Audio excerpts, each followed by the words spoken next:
Mambo vipi Ana? Poa, niambie. Safi tu. Uliona kimya sio? Hapana bwana. Nijue mambo yakikaa utanitafuta. Ni kweli. Ila sasa inabidi ujiandae. Maana leo jioni ndo nakwenda kukutanisha nao. Sawa. Lakini kwa nini jioni?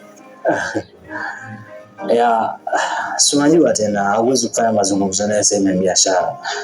Kwa hiyo muda mwingi huwa mchana na huwa busy sana. Jioni ndo muda ambao anaweza kuwa nafasi ya kuzungumza. Sawa ti. Nashukuru sana.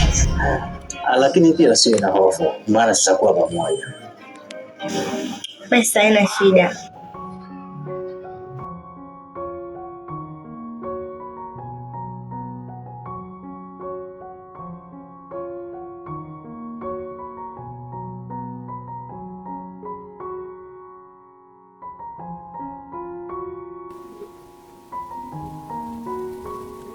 Huwali gani Mtanzania pale popote ulipo, na First Love ndio series ambayo tunakwenda kuitazama leo kupitia Movie in Swahili. Katika highlight ambayo tunakwenda kutazama ya First Love episode ya 5 ni kuhusiana sakata zima la Sakina akizidi kupambania penzi lake kwa Kevi, na wakati huo Kevi anapambana kumpata Ana, na tukitazama Oti naye amekuwa wa moto, anataka penzi kwa Sakina.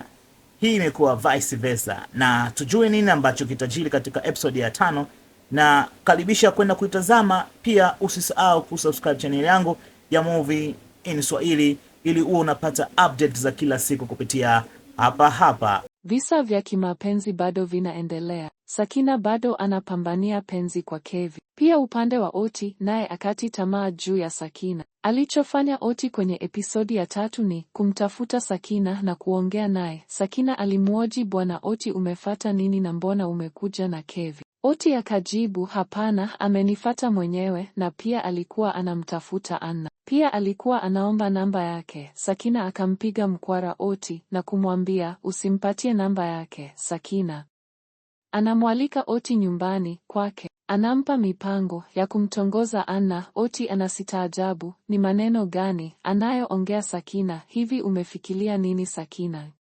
kutamka maneno hayo? Oti alioji. Sakina akamjibu Oti, Anna ni mwanamke mzuri sana, alafu Anna mambo mengi, natumaini anakufaa. Oti akajibu, Sakina, mimi nakupenda wewe.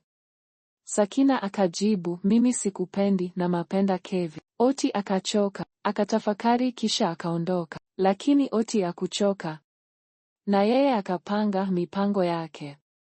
Lengo ni kumpata Sakina. Alimtafuta Anna kumuomba amkutanishe na mfanyabiashara wa nguo. Pia akamtafuta Kevi, akamuomba Kevi msaada wa kumwalika Sakina nyumbani kwake. Kevi alimkubalia ombi lake.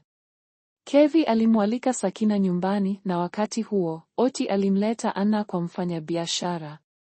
Mfanyabiashara ambaye ni Kevi. Ilikuwa kama sapulaizi. Wote hawajui nani anawakutanisha. Fuatilia ujue nini kinaendelea.